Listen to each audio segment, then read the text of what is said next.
And again, I want to welcome Melissa and Daniel to our sangha here for the first time. They were part of our retreat sangha, and it's good to see Luke back. We haven't seen him in a while, so welcome him. There's everybody else here, the regulars. Today's talk, again, is a series. I think this is the third or fourth in this series on Jhana.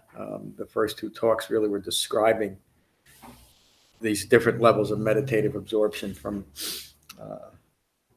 giving a descriptive view in specific contexts. This is more of an analysis of Jhana. It goes a little bit more in depth. And there'll be a few more talks in this series on Jhana. And then included in here, or maybe at the end, I'll be giving a talk on something known as the Arya Pariyasana Sutta. Those of you with great memories remember the Pariyasana Sutta, which is a sutta on noble searches in general. The Arya Pariyasana Sutta is a sutta where the Buddha is describing in really remarkable detail his own noble search and what he found was in part of aspects of ignoble searches, meaning if you're whatever you want to find, if you're looking in the wrong place, you can't find it. And in that, he eventually tells the story of meeting his 5 friends post his awakening and how he teaches them Jhana and then specifically what to avoid. And it's very useful. And some of those things are touched on here in this sutta. It's important to remember that, like all the Buddha Sutta, this is taught in the context of dependent origination and Four Noble Truths. And that the only meditation method the Buddha ever taught was to deepen concentration, and it was shamatha vipassana meditation. There's other things that the Buddha taught that we should think about or contemplate, but he never taught those as something, these subjects to be something incorporated into a meditation practice. Because if you think about that, if I'm thinking about the nature of compassion or the nature of impermanence, using my own body as an object, perhaps, and that's the meditation on eternal grounds, it's often called, where the Buddha gets into a lengthy description of what happens to a body once it dies and how it starts decomposing, et cetera, et cetera. And that has been taken to become this modern meditation on charnel grounds, where the Buddha just taught that from a well-concentrated mind, if you simply consider what happens to us and how quickly it can happen, we can die and just rot away. It's an expedient towards taking to the Dhamma. It's much like the Bahia Sutta. We realize that we don't have forever to do this. Let's get to it and awaken to understand the impermanence. Ultimately, the Buddha taught that the entire Dhamma, including the meditation method used, is to develop profound right view. And profound right view, awakened right view, is a profound and penetrative understanding of suffering. It's a profound understanding of the origination of suffering. It's a profound understanding of the cessation of suffering. And it's a profound understanding of the path leading to the cessation of suffering.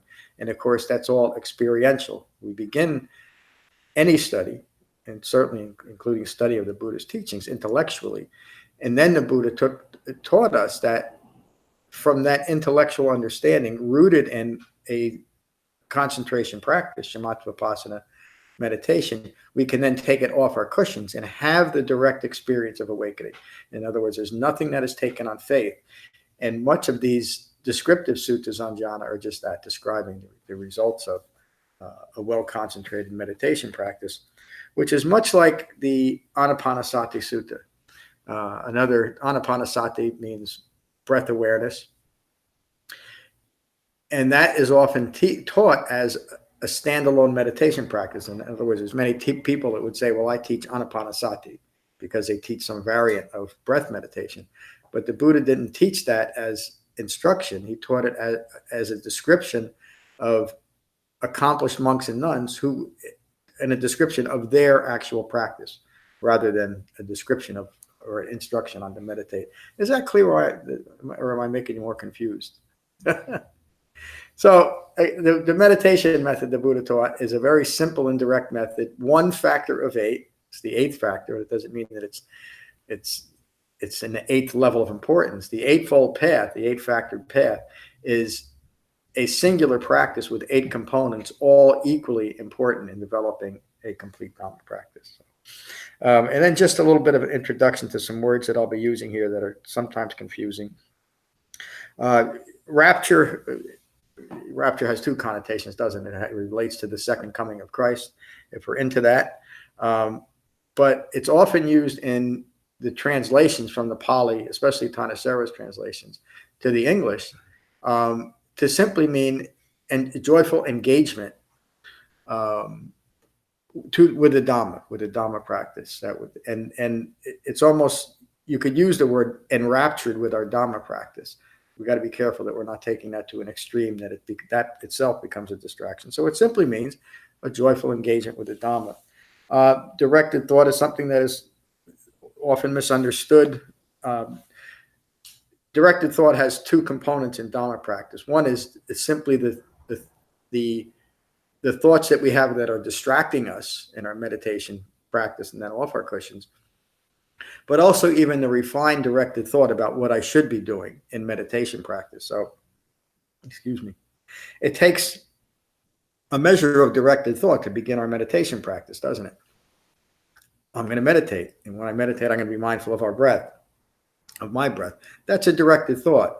That gets us into the beginning stages of meditation. It starts to develop concentration by being mindful of the breath. And as we deepen our concentration, even that directed thought of being mindful of the breath and evaluating, another aspect of directed thought and evaluation is valuing what's occurring in our minds, whether it's good, bad, or indifferent, whether it's past, present, or future. That's all part of directed thought and evaluation.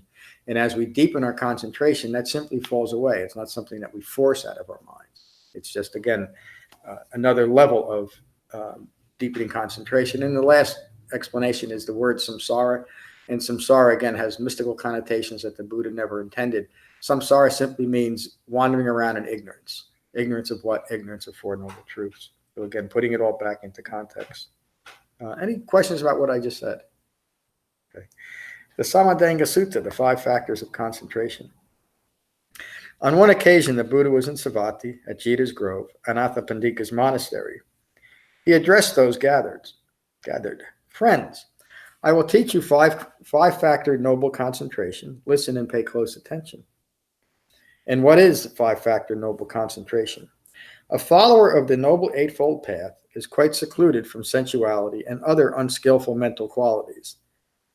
Other unskillful mental qualities are anything that would be distracting us out of that moment. The short list is anything that is generated by greed, aversion, or deluded thinking, anything that is rooted in ignorance. And as I'm reading this, think about your own meditation practice, because the importance of these teachings is that we are developing this just as the Buddha teaches. When I first came across the jhanas, it was presented as this is only for advanced meditators, have been meditating for millions of years.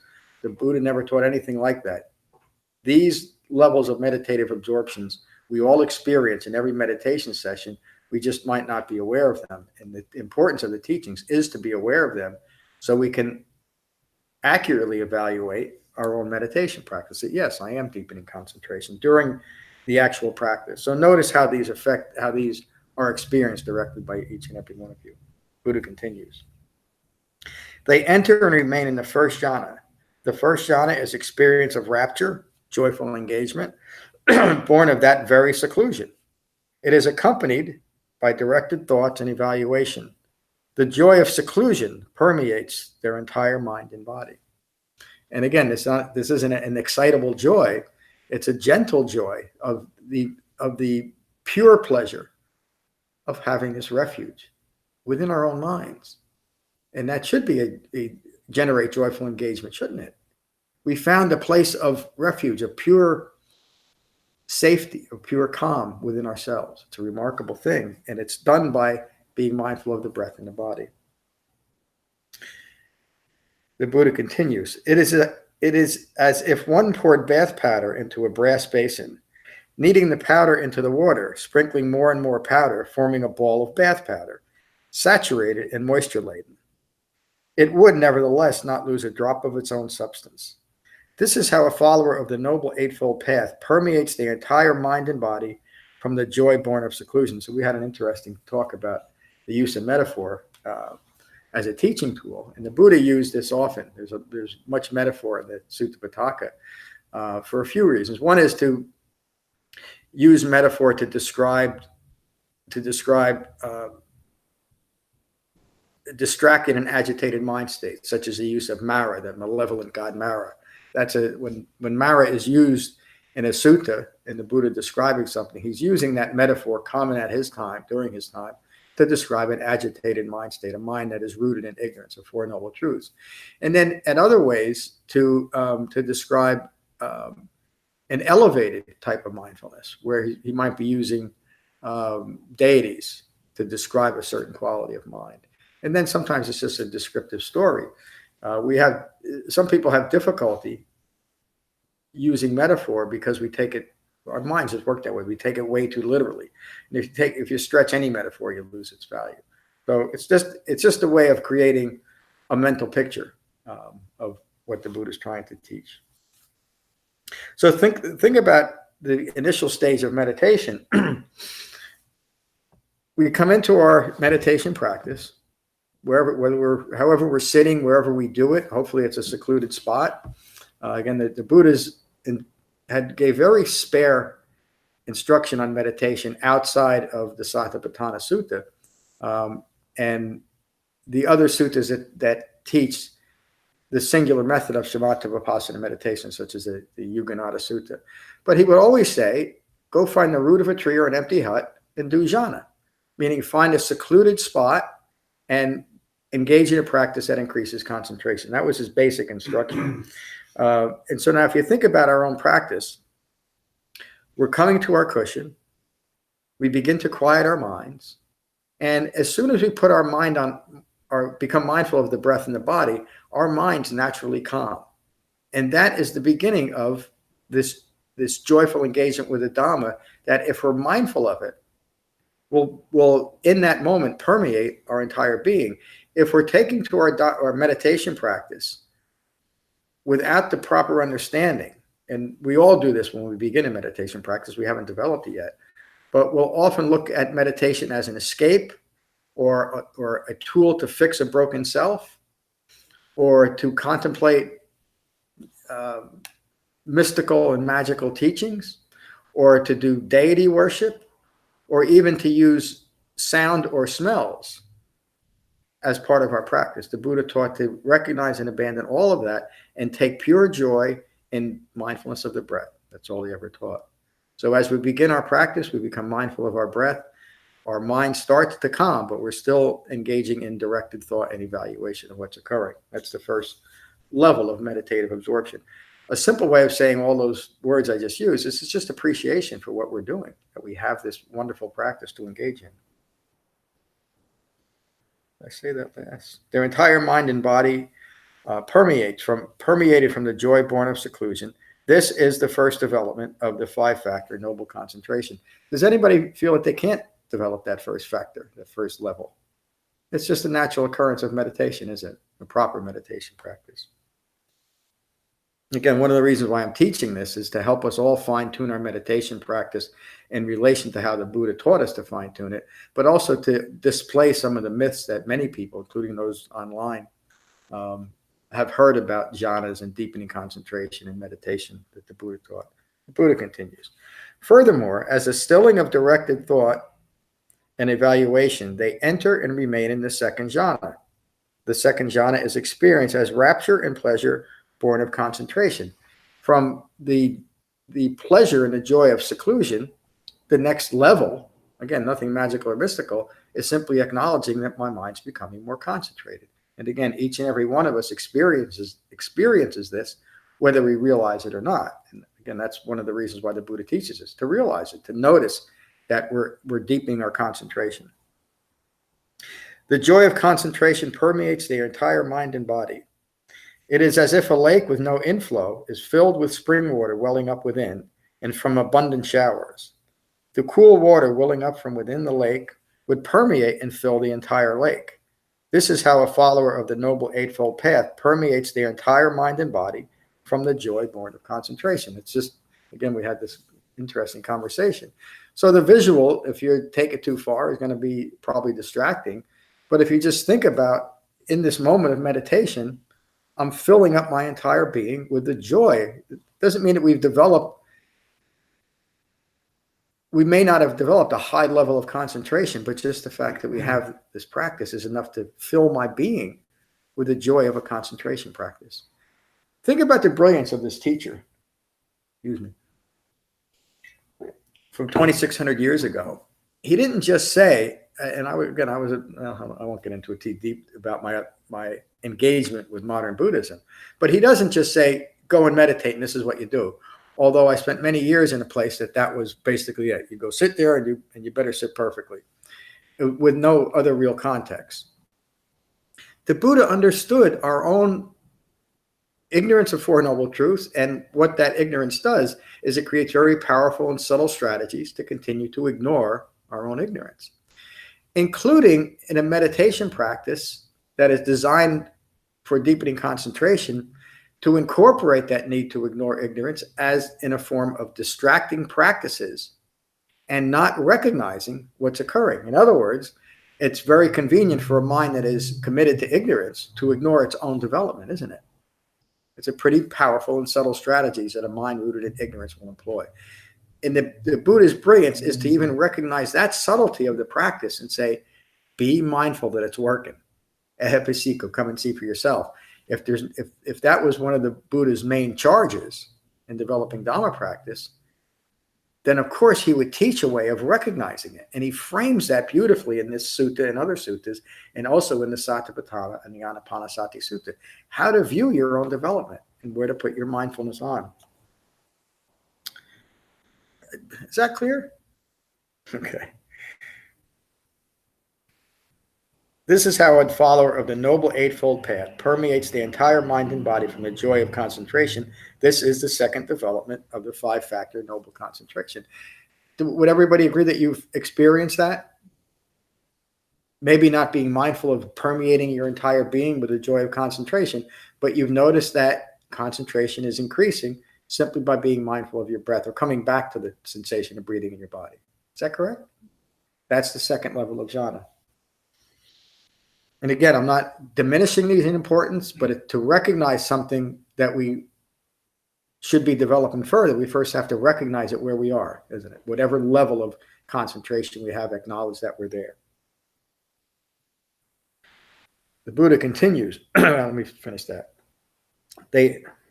Furthermore, as rapture fades, they remain equanimous, mindful, alert, and sensitive to pleasure. Again, we're sensitive and conscious beings. Sensitive to pleasure does not mean that we're seeking it anymore. We are simply using our sensitives, our senses, to be sensitive to what's occurring. Equanimous is a word that simply means a deepening level of concentration. Our minds are resting in equanimity, meaning just a balanced state, no matter what's occurring. Mindful and alert. Excuse me. Refers to a deepening level of concentration, doesn't it? Our mindfulness is increasing, meaning in a general way, we're able to start expanding our concentration to include what we've learned, excuse me, what we've learned about right view. And I won't get too deep into that. I will later. And so this third jhana, this third level of meditative absorption, is characterized by the diminishing of directed thought and simply a momentary, but it could last for minutes and minutes, pleasant abiding in a calm and peaceful mind. But it's not yet pure. In other words, we're in a third level of jhana. We recognize a deeper level of concentration, and for a few moments or a few minutes, we might simply be mindful of our breath. But eventually we'll find ourselves back into our normal thought process again. And that doesn't diminish the third jhana. It simply means that we're not quite there yet. Right? They enter remain in the third jhana, which is equanimous and mindful, a pleasant abiding. With the fading of rapture, this pleasant abiding permeates their entire mind and body. So again, and please answer me if the answer is no. Have you all experienced that third level of jhana, where your mind is calm and at peace, and in the moment that's enough for you? You're not seeking anything else, right? That's the third level of jhana. Again, it's not something It's extraordinary to a normal human mind that is rooted in ignorance of Four Noble Truths, because that's a constant state of distraction, or more or less a constant state of distraction. So it's extraordinary in relation to that, but it's completely ordinary as part of a Dhamma, a meditation practitioner within the framework of the Buddhist Dhamma.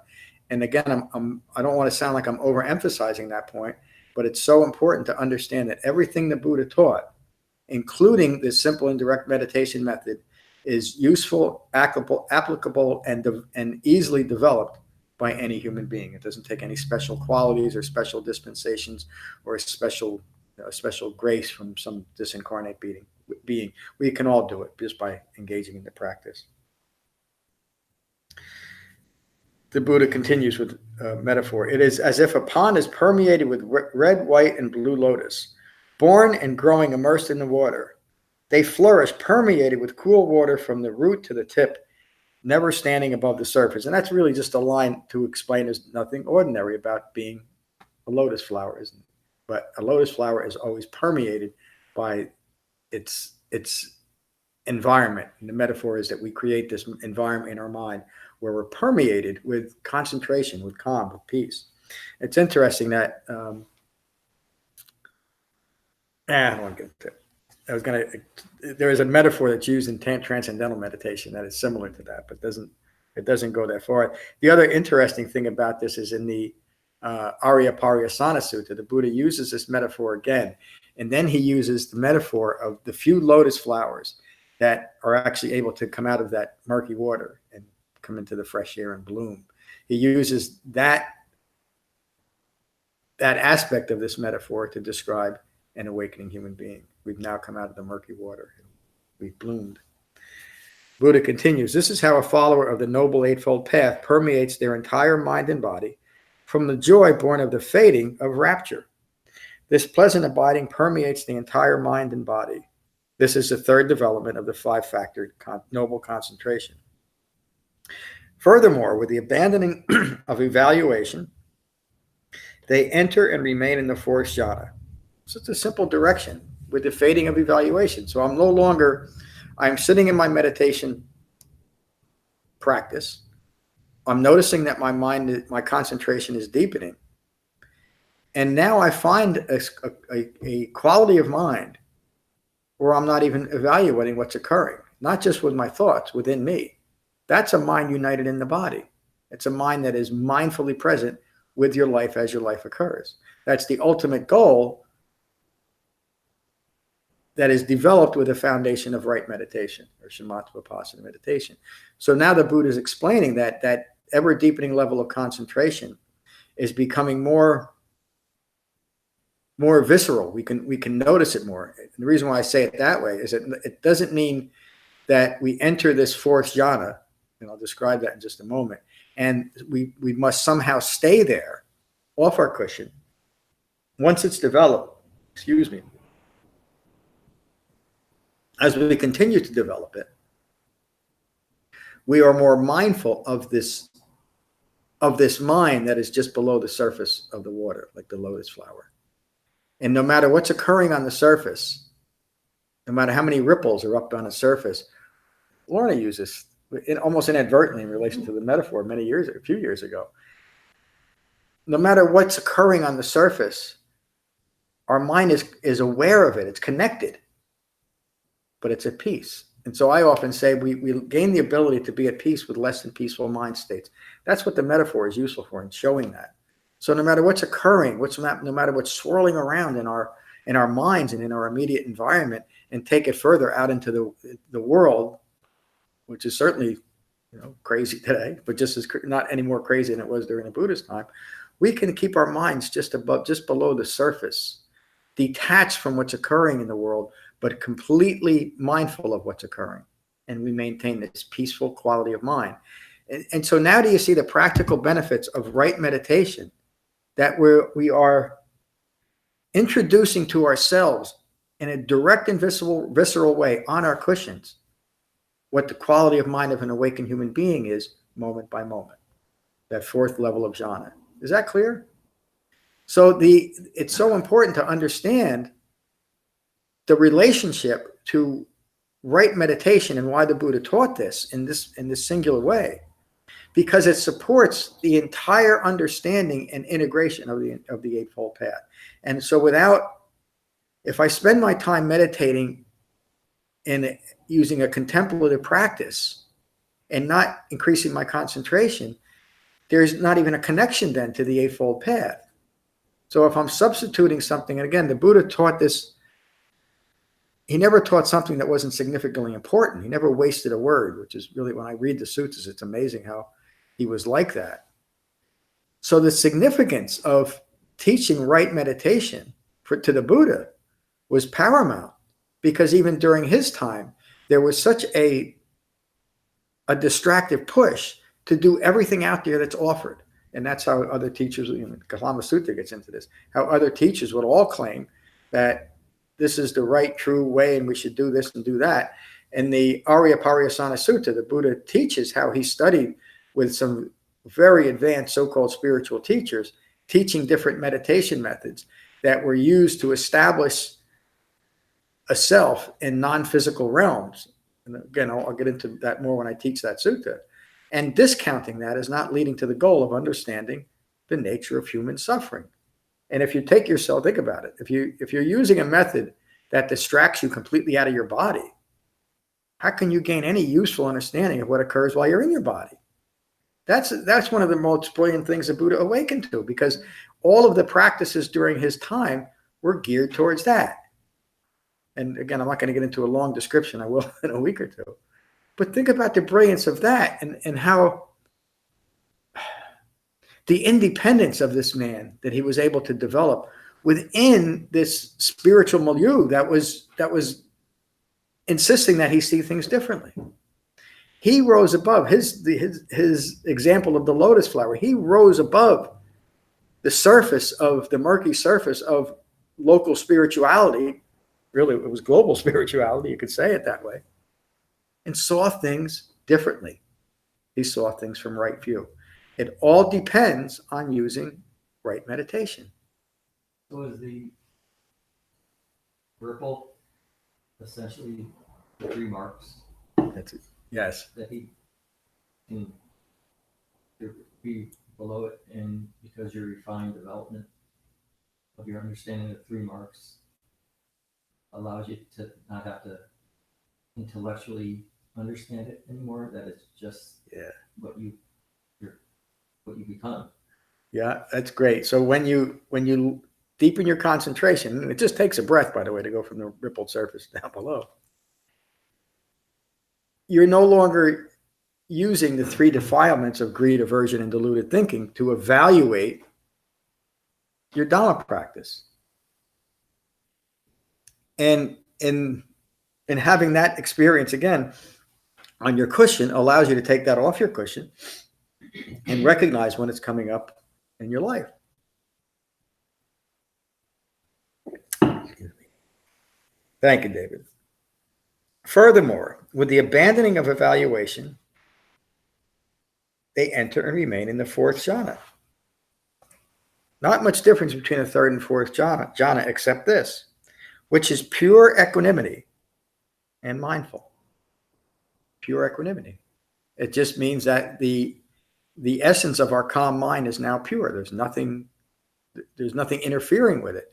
But again, the Buddha is not putting a time frame on this. And there's nothing, I've never read anywhere in the suttas, and I've read a great deal of them, where the Buddha puts a time frame on how long it should take to awaken or how long we should meditate. But then at the conclusion of the Satipatthana or the Anapanasati Sutta, he says, if you engage in this practice wholeheartedly, the way I teach it, not me, the way the Buddha teaches it, in 7 years, you'll awaken. And those of us that have been on retreat heard me say it here. And then he goes a little further. He says, but for some of you, 6 years or 5 years or 4, 3, 2 years. Or even if you engage wholeheartedly, joyfully engage in the Dhamma, you might get it in a couple months, maybe a couple weeks, or maybe by the end of the sutta. Being pure, neither pleasure nor pain is seen. Again, evaluation has faded. We're simply present in our life as life occurs. Remember the Buddhist description of right view. It's really a view that is resting in equanimity and non-reacting to any self-referential views because they're gone. It's a mind that's resting in peace. Just like the momentary but ever deepening peace that comes from a right concentration practice. So I think you've heard me say this before. Meditation, right meditation then, is a practical experience directly related to an awakened mind, and at the same time it's metaphor for that, isn't it? Because it describes the quality of an awakened mind, that common peace that we all feel in meditation. So then, from acknowledging that, ehepasiko, come and see for yourself, we then are integrating every time we acknowledge it, and every time we deepen our concentration, we're integrating it on a deeper level within our mind and our body, which is where concentration belongs, doesn't it? Not externally focused. Any questions? I'm explaining it so wonderfully well. The Buddha continues. It is if one were sitting head to toe, another metaphor, sorry. It's as if one was sitting head to toe in a white cloth, their entire body covered. This is how a follower of the Noble Eightfold Path permeates the entire mind and body with pure, bright awareness. This is the fourth development of the five-factor noble concentration. So the use of the wrapping yourself in a cloth simply means that you have now developed a level of concentration where you are well protected from the distractions of the world. But yet you're able to be completely involved moment by moment as your life occurs. And again, I would bet that every one of you has had an experience of that, even if it's just briefly. But that's the fourth level of jhana. Furthermore, this follower of the Noble Eightfold Path has refined mindfulness well established.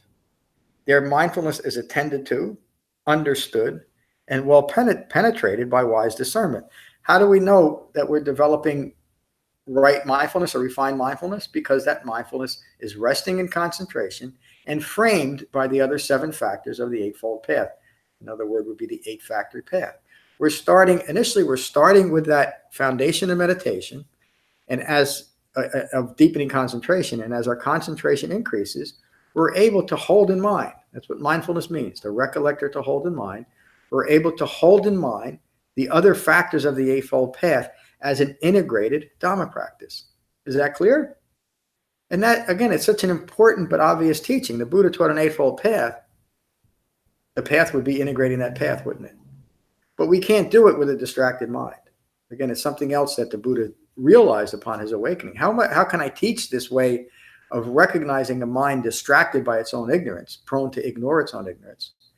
How can I pierce that veil of ignorance? That's why he taught an Eightfold Path, because it frames our thinking in such a remarkably effective way that very quickly we now have a reference point between our own ignorance and the reality that an awakened human being taught. Without that reference point, we wouldn't know where we're going. Getting back to this, the whole point of this, understanding that your Dhamma practice is developing and keeping it, as I'll teach in a couple of weeks in the Noble Search, keeping it the search a noble search and not becoming distracted by ignoble searches. Now that I mention it, basically what an ignoble search is searching in areas that are subject to the suffering inherent. In other words, you can't search in something that is prone to impermanence, to birth, sickness, aging, and death, and expect to understand impermanence by looking into what is prone to that, which, think about that just for a moment, it's describing a very discursive way of looking at things, isn't it? You have to be able to step outside the problem somehow and go from a wrong view, distracted by the problem, to a right view that now has a broad and spacious understanding of what's occurring. The Buddha's description of right view. It is as if this person, when sitting, look at the simple description of how to know, and you can. The Buddha here is describing understanding what's skillful and what's not skillful. You've developed concentration and refined mindfulness to the level where you can actually trust your own judgment. Again, how do we know that? Because it fits within the framework of the Eightfold Path. It is as if this person, when sitting, knew another person as standing. It's pretty remarkable, huh? You simply know the difference. Or when standing, they knew another person as lying down. So too, this follower of the Noble Eightfold Path has refined mindfulness well established. Their mindfulness is attended to, understood, and well penetrated by wise discernment. This is the fifth development of the five-factor noble concentration. What is the fifth development? We simply know that we are now engaged in a practice that an awakened human being taught. We're engaged in the Eightfold Path. One of the seven factors of awakening that we've all talked about recently is skillful engagement. Well, two factors: joyful engagement in Dhamma practice, but also actually studying the Dhamma, which makes sense. But it's also one of the factors of awakening, beginning with mindfulness, by the way. If we're going to develop something, we have to actually study it. If I want to learn how to change the oil in a car, I either have to learn from someone that can teach me, or I go buy a manual. It's just like that with the Dhamma. But then I really don't know how to change the oil in a car until I actually do it. In the same way, we can't expect to understand the Dhamma until we actually experience it. That's the point of teaching these different levels of meditative absorption. The Buddha continues, their mindfulness is attended to, understood, and well penetrated by wise discernment. This is the fifth development of the five-factor noble concentration. When a follower of the Noble Eightfold Path has pursued and developed this five-factor noble concentration, they have mastered the six superior understandings. In most every translation I've ever read, the six superior understandings are often portrayed as the six higher learnings. And the Buddha didn't teach that, but from that misapplication of the term comes these mystical applications of what this means. And again, we all know the Buddha didn't teach anything that would take us out of our body, but often these are presented as clairvoyant or mystical understandings rather than a practical integration of the Eightfold Path. And so why would the Buddha take us down this road, stressing over and over again how important it is to integrate and practice only the Eightfold Path, and then teach something that would take us out of that? He didn't do it. So the six superior understandings, and this relates to also directly to the Samādhaṅga Sutta. This person thinks what they want, whenever they want, and does not think what is unskillful. Through appropriate mindfulness, they understand the suffering of many from understanding their own suffering. And some of the descriptions of this level of being able to visualize the endless suffering that you've had going back endless lifetimes and into the future. What good is that? What usefulness is it? What's important to understand in this moment that I'm suffering because I have the right context because of my own ignorance of Four Noble Truths. They understand the suffering of many from understanding their own suffering. This is the true generation of compassion, from knowing others' suffering because we know our own. They understand the arising and the passing away of the aggregates, five clinging aggregates. Again, this gets into mystical connotations of exploring different non-physical realms, which when you keep the Buddha's teaching in context, he cautioned against that. From lack of clinging, they are spacious, free, unbounded, unimpeded. Their form has no boundaries, meaning the form has no boundaries. Again, this is the mystical connotations is we can fly across the cosmos and go here and go there. We can travel without our bodies. Again, what usefulness is that? And the Buddha never did that. He never materialized and dematerialized and did all that. It simply means that we have being, what's the word that I use?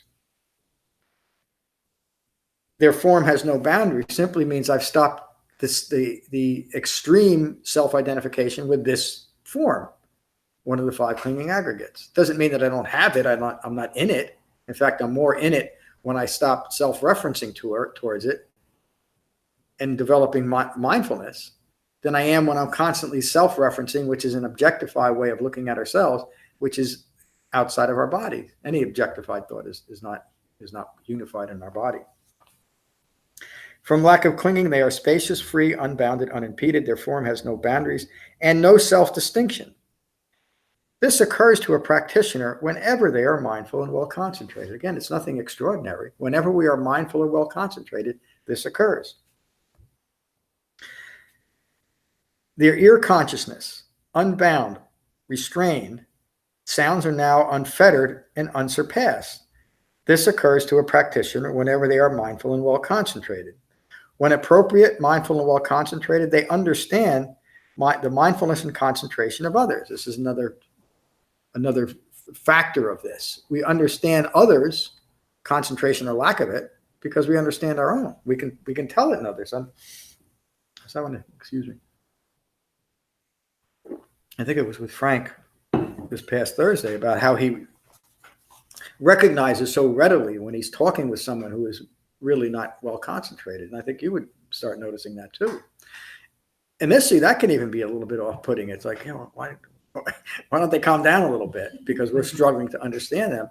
Until we understand and have true compassion, and we actually become better listeners because we're not distracted by how another person should be. We can simply listen to them, even when they're not well concentrated. Why? Because we understand the nature of the loss of concentration. I think you once said that you're so busy thinking about yourself when you're talking to someone, they can't possibly know what that person's feeling. You can't have compassion for that person because you're so tied up in the next thing you want to say, or that's right, how it relates to you. Yeah. And that's what does a conditioned mind do? Confirmation bias. It interprets what other people are saying, not by what they're saying, by what you want them to say, or the way that you interpret it yourself based on your own conditioned thinking. One of the most disturbing phrases that is very common is, "I hear what you're saying." Doesn't really mean that you're listening to me, does it? It means you're interpreting from your own point of view.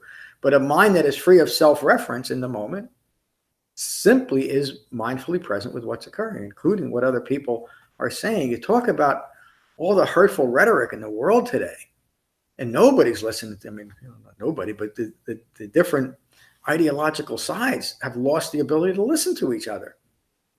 And I had lunch with Matt yesterday. That's the one thing that kind of concerns me about the world today, because we seem to be going further and further, getting further and further entrenched in our ideologies, and we've lost the ability to listen to each other. Where are we going as a race if we can't even do that? And I don't want to make a political speech, but the way that this system is set up is to encourage that. But when that's no longer engaged in, we're in trouble. But it all goes back to what the Buddha described as a common human problem of ignorance of Four Noble Truths. If we're awakened, we can engage in useful discourse with other people simply because we can listen to them now. Doesn't mean we have to agree with everything, but we have gained the ability to listen. All practical developments of this. The Buddha continues.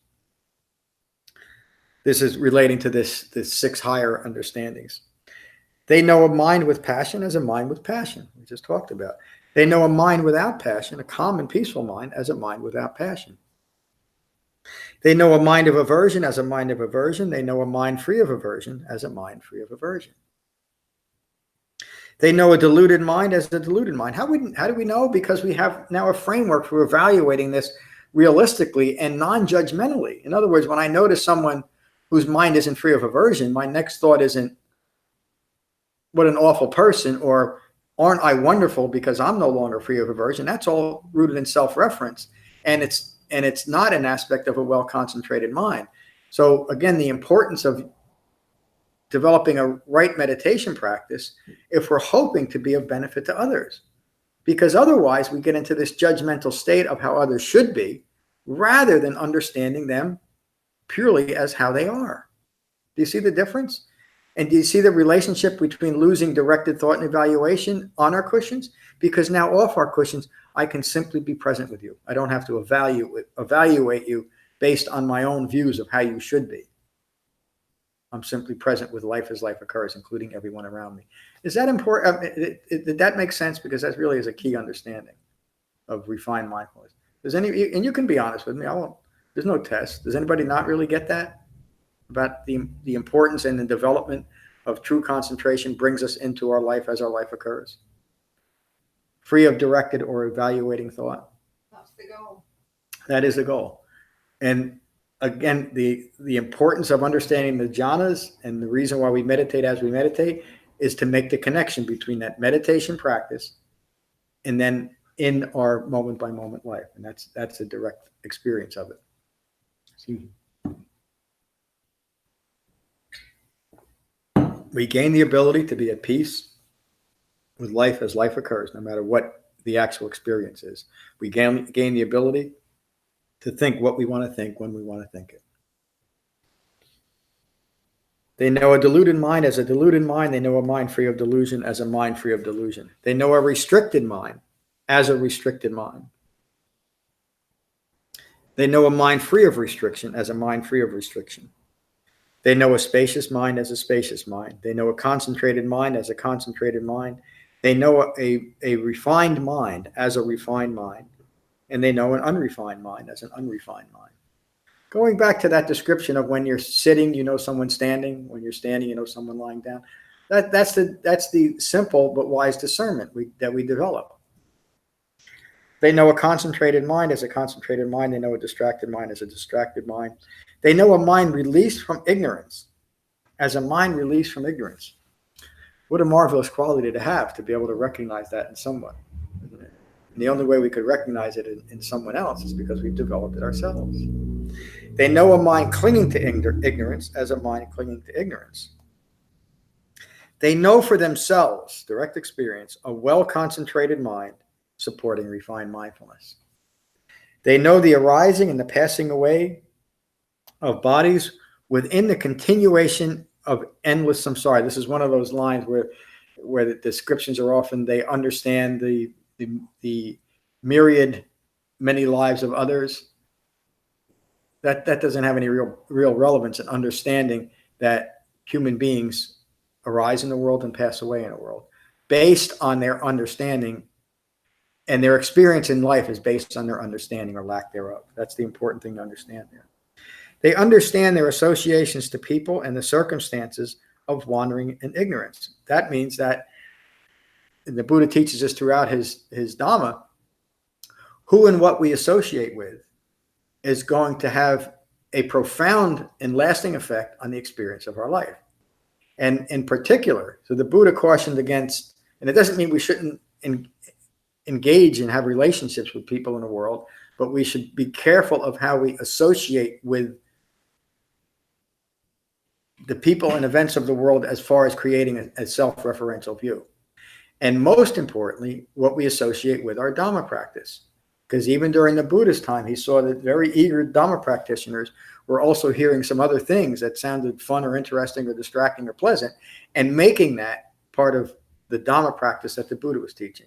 And so he continually cautioned against that, because he understood the nature of distraction, or the nature of a mind rooted in ignorance, to find ways of continuing to ignore its own ignorance, including within the original sangha. So it's been a prevalent problem, and it continues to this day.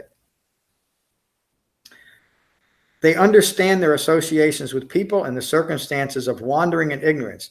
They know karma and they know rebirth. And I won't get into the teachings, but the Buddha taught karma and rebirth because it was a significant part of the spiritual and religious lexicon of his time, but in a completely contradictory way, and in a way that reflects reality. Getting back to the sixth sense base the Buddha is referring to now, their eye consciousness, unbound, restrained, they see clearly the continuation of others bound to endless samsara according to their karma. Again, we're getting into the Buddha expressing a deeper and a broader view of his Dhamma, isn't he? We have to understand what karma really means. They understand the suffering of others rooted in bad conduct arising from wrong views. And that's another way of depersonalizing other people's actions. And boy, we could use that today, couldn't we? We understand why people are acting in a certain way because they are ignorant of Four Noble Truths. They are deluded. They're rooted in greed, aversion, and deluded thinking. And again, now I have to qualify when I say things like that, because I'm not just talking about one person or one ideology. It's rampant today. It's pervasive. They understand those bound to wrong views are also bound to continued suffering. Furthermore, their I consciousness, unbound, restrained, they see clearly the arising and the passing away of others bound to endless samsara according to their karma. They understand the release of others, rooted in good conduct, arising from right views. And again, we're not talking about a moral way of looking at the world, good conduct in relation to the Eightfold Path. They understand those released from wrong views are also released from continued suffering.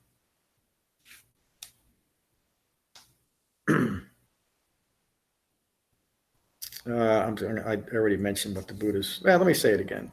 The Buddha described awakened right view as knowledge with regard to stress, knowledge with regard to the origination of stress, knowledge with regard to the cessation of stress, and knowledge with regard to the way of practice leading to the cessation of stress. That's not in the sutta. That's one of my comments in the sutta. But it's important to remember, this is why we're engaging in Dhamma practice.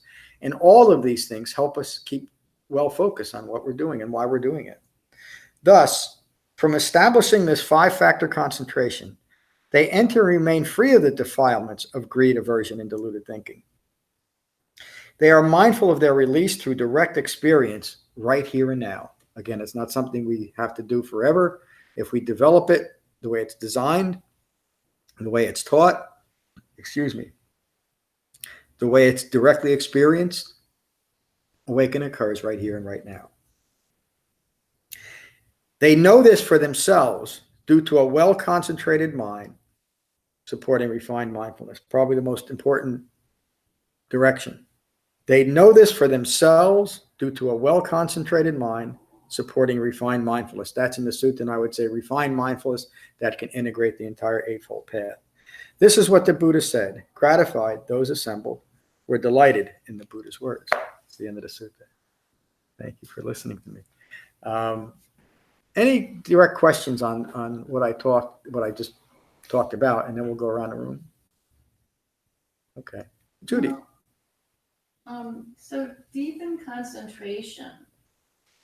I mean, this seems like a very elemental question to me, but it's just while you're meditating, having less and less directed thought and more in the state of being with your breath.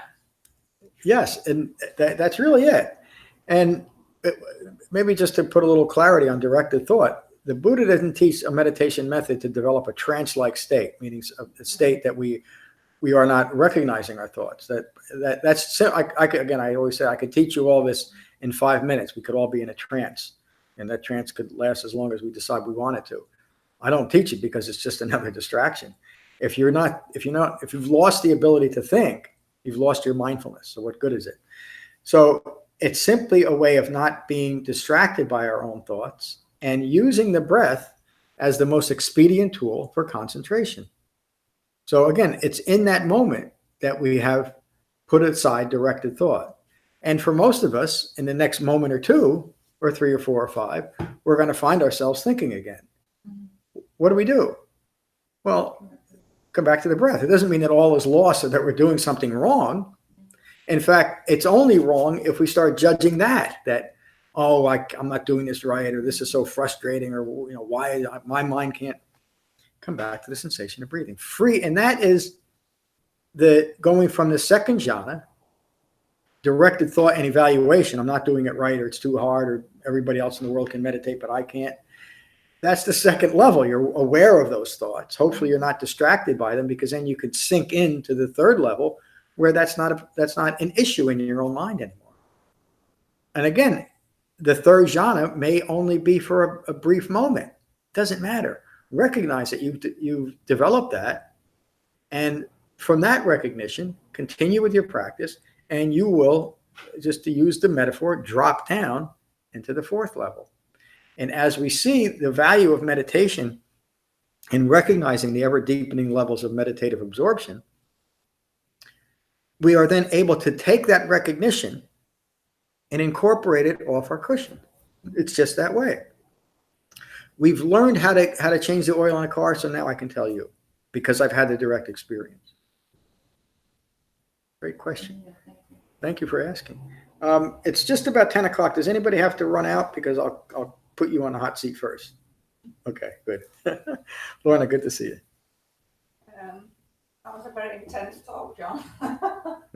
Was it?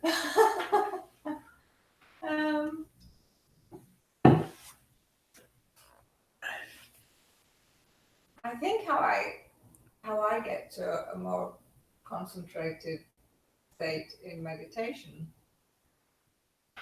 which the Buddha didn't mention, some right, I don't know, but I think when you're meditating, if you become aware of your thoughts, and now you're thinking about this, and come back to your breath, and now you're thinking about that, and another thought comes in, you're back to your breath.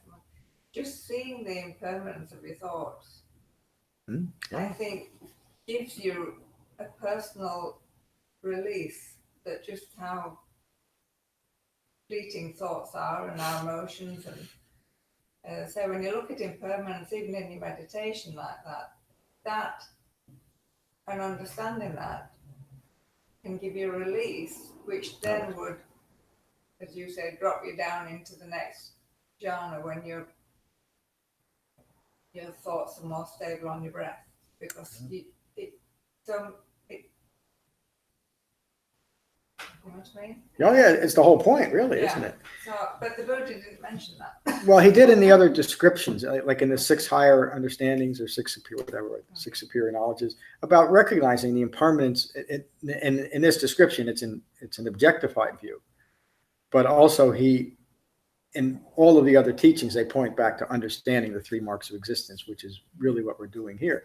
The impermanence between each level of jhana is important to recognize, and it also keeps us free of grasping at. I've recognized now that I'm past directed thought and evaluation. Since I understand the impermanence of even that, I won't grasp onto that as an accomplishment. And it's important, just since you brought it up, thank you, that to not look at these deepening levels of concentration as any type of attainment. It's not. It's just part of an ordinary meditation practice that we should be mindful of and be aware of. And then you use the phrase when our environment permeates us. I don't know if I've heard that phrase. I probably have, but it hasn't sort of permeated me. Yeah. I can just relate to that so clearly, so instantly. Yeah, you've described that to me repeatedly over the. That's how our thoughts just get wrapped up in the environment and in our lives and all that. Yeah. The environment permeates us and permeates our thinking. And you can relate that to, as in the Sutta the Buddha described, if you can hold that thought in mind and see that, the Buddha's teachings give you the opportunity to wrap yourself in a white cloth or something, whatever, just to give you a shield, so you're just not so susceptible to life's ups and downs and these backhanders that life throws at you now and again. You can see it more clearly. Yeah. In your practice. That using the word "it's a shield" is the appropriate word. The Buddha teaches his Dhamma, and he often characterizes his way as a protection from what's occurring in the world. That's the Ratana Sutta on the triple refuge. That's what it means. This is a practice that is a true refuge. It's a protection. It's a place of safety and comfort in a world that the Buddha described 2,600 years ago as on fire. Well, it still is, isn't it? And again, it doesn't disengage us from the world in a way that we're no longer effective or living in the world, but we're no longer affected by what's occurring in the world because we've developed a well-concentrated mind and we understand reality. We understand, as the Buddha described here, the nature of suffering arising and passing away. And that description that you gave a couple of years ago now, of that your breath is here and your mind is down here, that Buddha's referring to that here too, isn't he? And in that metaphor, it's such a good metaphor for just to think about that beginning meditation, our minds is the top of an inland lake. There's nothing coming in or out. But as we meditate, we simply drop down into that calm and peaceful state immediately. Thank you. David, good to see you this morning. Thank you for your teaching, but I don't think I have anything else to add. Glad you're here. Daniel, good to see you. Hi, thanks for having Welcome us. to our Sangha for the first time here. It's great. Until to hear you speak again. Yeah, everything's been good. Incorporated a nice meditation practice in the morning, even though I get up early for work. That's been going very well. Great. And, with regard to deepening concentration and remaining, as my concentration gets deepened, that I'm recognizing a difference between staying present in my body and with my breath, as opposed to finding that deepening sense of relaxation and attaching to it and trying to hold on to it. Yeah. And like that being a goal. So now it's different. It seems upside down, whereas now I'm kind of just getting more rooted in myself and the experience of the meditation rather than the goal of it. So that's been helpful. Thank you for sharing. That's outstanding, and you recognize the value in that. Awesome. Seeing it, it's really the difference between a right view and a wrong view of meditation, isn't it? It's not for achieving anything other than a well-concentrated mind, which we know is. And you could.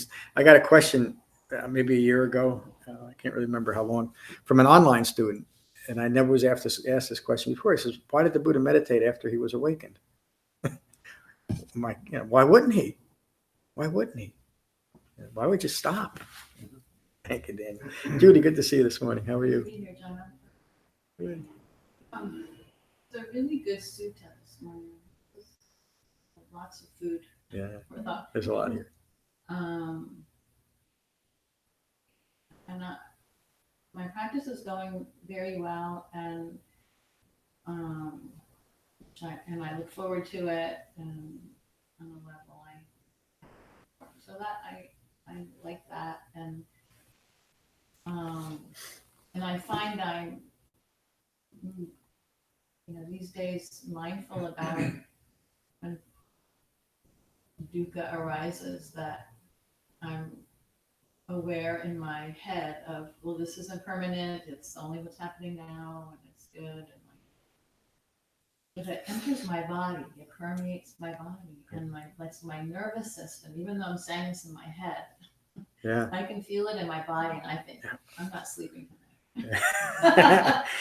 And that's really hard I haven't had that breakthrough yet, where what I'm saying to myself up here can replace or permeate, instead of what's happening outside of me. Yeah. So that continues to be a challenge, but that's the work. Right? That's the word. Yeah. And if I could put words in your mouth, the developing the Buddhist teachings has had a remarkable impact on your life, hasn't it? And in a very entirely practical way. That's why the Buddha taught this, and to me, it's most remarkable in that way, and how successful it is to very quickly take us from a distracted state to a well-concentrated state, and the benefit of that. Thank you, Judy. Tell Andrew I said hello, please. Luke, good to see you again. Good to be back. I've been studying, like I said, with my practice. Good. And kind of reflecting on my practice through my family, through my children. I had kind of an epiphany. I had to go to Florida for a work thing, so I brought my whole family with me, and we did a couple days in Disney. Wow. And that was that was a little profound, just in walking around with talking about a bunch of people that are asleep and stuff in their face with low vibrational type substances and all that kind of stuff. But it was just like that judgment that you guys were talking about sort of came out. Yeah. And definitely feeling superior to all these other people, and sort of just sort of caught up in the judgment of the whole thing, and just feeling like a dukkha machine in that situation. So I stayed steady with my practice. I got up early and meditated right in front of it was real claustrophobic in my room. Just had a little spot that I threw my pillow off the bed and sat in the morning, and like it was just so essential and so nourishing, and like I just proved to myself that 100% that it's just an absolute essential in my daily life, and I have to go to it. So I was with my family for a couple of days, and I got separated because I had to go to my class. And my oldest son, who's 8 years old, he was riding around the buses and going crazy through the parks and everything. And she took a picture of him sitting on the bus, separated from the rest of the family, sitting there meditating. Wow. So like I just had this like kind of a sense of That's great. just complete satisfaction of setting that example for them. Yeah. And I so needed this practice early on in my life, and I had a lot of loss, family loss in these last couple of years, and that's what really drove me to Matt. I started getting acupuncture right here in these rooms, and started this whole kind of a journey. So like having and developing these tools as a youngster and having that to work with, it was like I couldn't be any more happy with the journey I'm on and the reason I'm doing it and everything else. So it's really good. Yeah, it permeated with the joy of the practice, huh? But thank you for sharing that, Luke. And it's remarkable, and it's not so remarkable. That's the whole point of recognizing that. And even when you found that you were, I think you used a Duke machine, you used that to describe yourself, it didn't sound like you were judging yourself harshly. You're just, this is just what's occurring now. That's so key. That's why I always don't be gentle with yourself. The important thing is, and it's remarkable that you did recognize it and come back to the practice and the profound changes. And now, and your son, just from your own example, is starting to meditate. That's how the Buddha, he never beat anybody up with his practice saying you have to do this or you should do this. He just said, if you do it, this is what you can expect. And people did it. That's great. Thank you. Glad you're here this morning. Anthony, good to see you. Welcome back from Florida as well. Thank you. Yeah, I was listening to Luke's story. I was thinking, wow, mine couldn't be more opposite. I wasn't judging people, but maybe that's because I was in Miami at Disney World. There might have been more judging. Yeah. Me also. But I found it really difficult to meditate every day in the hotel room with with my wife cleaning up and getting ready and brushing her teeth, or sitting at the edge of the bed waiting for me to be done. And I found it challenging. Yeah. So I was relating to what you said about your environment permeates you. Yeah. But I stuck to it and I meditated every day. Sometimes I made compromises with myself that I do 10 minutes or 15 instead of 20. Yeah. But I could see that I could notice that I might form a temporary judgment about a noise or something, but I would go back to it and I didn't really dwell on it. I just noticed that it's very difficult when you change your environment, and I leave the cushion. I didn't have a cushion and things weren't so good, and that it becomes more of a challenge. But I looked at it as like a peak and valley situation. It's pretty similar to when you have a lot of stress or a lot of problems in your life. Your meditations aren't as good in that particular moment, but they're just as important because you can then build up again. Yes. And then you appreciate the better environments more because you went through the tougher environments. Yeah. And you don't lose any of that. It's there. Once you build the foundation, it's there. And this, this gets you away. You're describing not getting caught up in spiritual attainment, that I should be able to meditate anywhere. Well, the Buddha didn't go and meditate on the equivalent of Times Square just to prove how advanced he was. He meditated in seclusion. That's the best way to have a practice. And when you can't do that, you simply do the best you can and don't judge it. And you even describe going from the second level to the third level, that you heard a noise, you didn't evaluate it. You just came back to your breath. That's developing Yeah, Jhana. it's just the frequency of it is more intense. Yeah. It's more noise, it's more distractions, but it's like driving through a highway of bumps. Yeah. You just have to keep driving, but you got to encounter the bumps. Yeah, you reminded me. Years and years ago, I used to go to Shivananda Yoga Center, in I think it's on 23rd Street. Maybe. Yeah, doesn't really matter. And New York is noisy. It is. You can't get away from it. And I didn't realize this until much later when I stopped doing it. But I used to think how remarkable it was that I could meditate with all that noise. All I was doing was thinking about how remarkable it was to meditate with all that noise. Yeah, I was listening to Luke thinking, man, he's got his whole family in him. That's amazing. It would have been tougher for me. Yeah, I don't know that I could. I know I could. I could meditate with the different families I've been a part of. Certainly, with my brothers and sisters, they'd be throwing spitballs at me. Mary, so good to see you today. I'm glad you're here. I've been on a roller coaster. I've had some physical issues, which have been really seeing the light at the end of the tunnel. My biggest mistake was coming to a specialist. I should know better. Meds are not the answer. And then I had my brother-in-law passed away this past week. It wasn't a surprise, but it's still tough. Still a loss. Had a lot of trouble concentrating. A lot of trouble pulling my head out of the hole. So back in, I'm gonna go home and listen to the lecture again and get back on the wagon and get back on a strict twice a day meditation ritual and try to get some levelness going in my head. Yeah. Great. Thank you for all that. Sorry for your loss, but you know from your own direct experience the value of the Dhamma practice and to keep you balanced. And that again from your own experience, not just recently. Life happens, but we always come back to this true refuge of the Dhamma, no matter what. It's just the best way to deal with the vagaries of life, isn't it? Thank you, Mary. Melissa, good to see you. Welcome to our Frenchtown sangha. Melissa was also on our last retreat. It was, as you watched me have my mind blown on the retreat, which I know was, bringing it back has been very interesting, practicing ram for hours is so much simpler to just listen to my breath.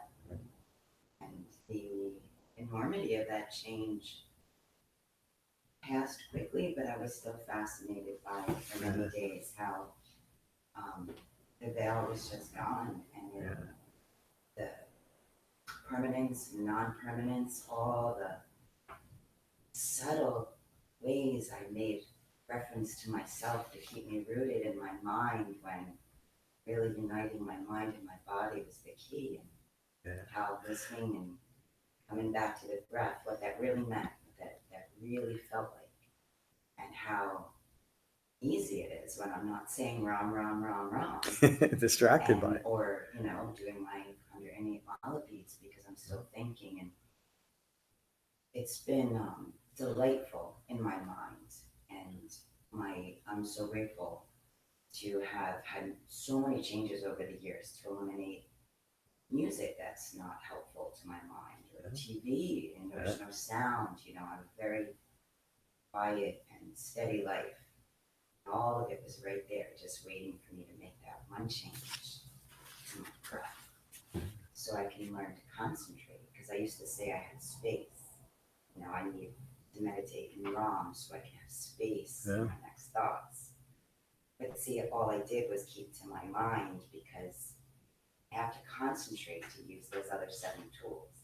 Yeah. So it's the space. I had the space. Now I can put the tools inside that space and stay in the Eightfold Path, and it's effortless. And my need to explain it to someone is not present yet.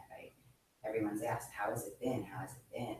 They're used to me going to Shivananda ashrams and coming back and telling them how I've learned to chant now with all the syllables, and I'm going to make it. Yeah. This time it's not like that. It's I have no desire yet to articulate this to many people. So it's just been a beautiful refuge in my mind, and I am eternally grateful for that. Thank you, Melissa, for sharing that. It's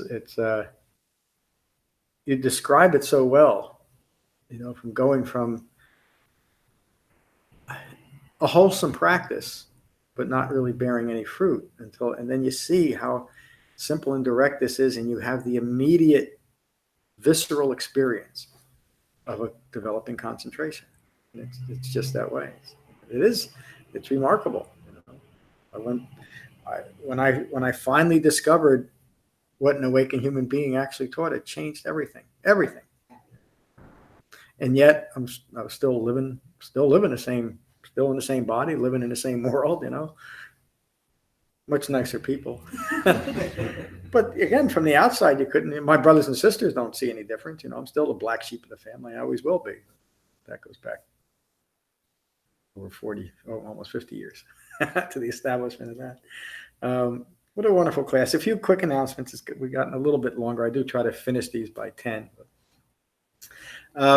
We are putting the finishing touches on Matt and I are doing this, putting the finishing touches on a teacher training that we're going to begin next year. That all generated from a question I got from an online student. He said, so old man, what's going to happen to you in your practice and your teaching when you're gone, when the cow gets you? And I honestly hadn't thought about that. There is something very rare and special here. And going up on a retreat with Matt, we talked about it. And he really came up with it. So let's start a formalized teacher training. And I think it's a great idea. Whether I live for another 40 years or hopefully another year to get through the initial phase of that. So we're going to start that next year. There's going to be some easily to fulfill requirements. We're going to actually go through, and beginning with next year, the environment of our sangha will reflect some of the requirements for teacher training. But again, I don't see this as something that is particularly advanced. It just means you have a thorough understanding of the Dhamma and a willingness to teach others. And then over the summer, we're going to go through, probably on Thursday nights, an actual course on deepening your understanding of the Dhamma. It's going to be very similar to our retreats, by the way. And then some more feedback and instruction from me about how to teach and why I teach it. And I think that'll be interesting. And then it will probably culminate with a teacher's retreat up at Juan Dharma Center in the late winter of 2019, meaning late in the year of 2019 or early in 2020. So that's coming up. So I hope many of you will partake of that. And the idea for as long as the old man is still here, I'm not that old, but I'm 63. My body's been through a lot. The cow is always right back there. Initially, it'll mean that those of you that have been through the teacher training will start teaching some classes here and give me a little bit of break and let me sit over there once in a while. So that's how it will begin. And then hopefully there'll be enough of a structure established to continue this again, because this is rare in the world, and it's something that Matt and I hope all of you agree is something worth preserving. So that's the focus. Our Dana dinner is set November 20th, Tuesday of Thanksgiving week. I encourage all of you to come. It's a remarkable community dinner. I'll give you some more information about that. But because of the incredible response to Galasso's fire from the mayor, the council, and the different fire departments, I've specifically invited, or will be inviting all of them. I contacted Brad Meyer, the mayor here in town, and he graciously accepted. I'm going to get a hold of the town council, and hopefully they can come and the various fire departments. I think there were 6 or 7 that actually responded, in the rescue squads and the police department. So we usually have somewhere around 90 to 100. I think the first dinner we had 160. We're going to have about 600 or 700 people at the dinner this year. We'll see what happens. But again, just put the date aside and please come. I'll have some more information on that. And that's enough for today. Thank you. And this series of Jhana is going to continue for the next week or so, because I just think it's so important. And our sangha has developed to the point where the core members, which is really all of you in the Tuesday sangha, are ready to fine tune your meditation practice. And again, I mean it that way. It's fine tuning. It's not any type of an advanced practice. So we'll finish with metta as we always do. So again, find your relaxed meditation posture and gently close your eyes and gently close your mouths. And take a moment to become mindful of your in-breath and your out-breath. And these are the Buddha's words on metta from the Karaniya Metta Sutta. This is what should be done by one who is skilled in goodness and who knows the path of peace. Let them be able and upright, straightforward and gentle in speech, humble and not conceited, contented and easily satisfied, unburdened with duties and frugal in their ways, peaceful and calm and wise and skillful, not proud or demanding in nature. Let them not do the slightest thing that the wise would later reprove.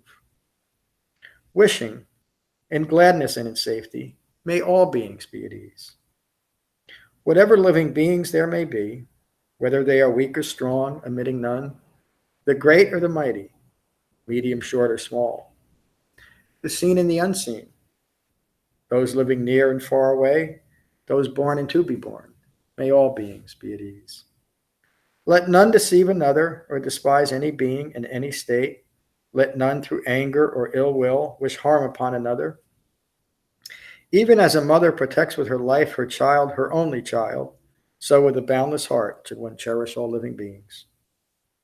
Radiating kindness over the entire world, spreading upwards to the skies and downwards to the depths, outwards and unbounded, freed from hatred and ill will. Whether standing or walking, seated or lying down, free from drowsiness, one should sustain this recollection. This is said to be the sublime abiding. By not holding to fixed views, the pure-hearted one, having clarity of vision, being freed from all sense desires, is not born again into this world. Thank you all for a wonderful class this morning. Peace. Thank you, John. You're welcome.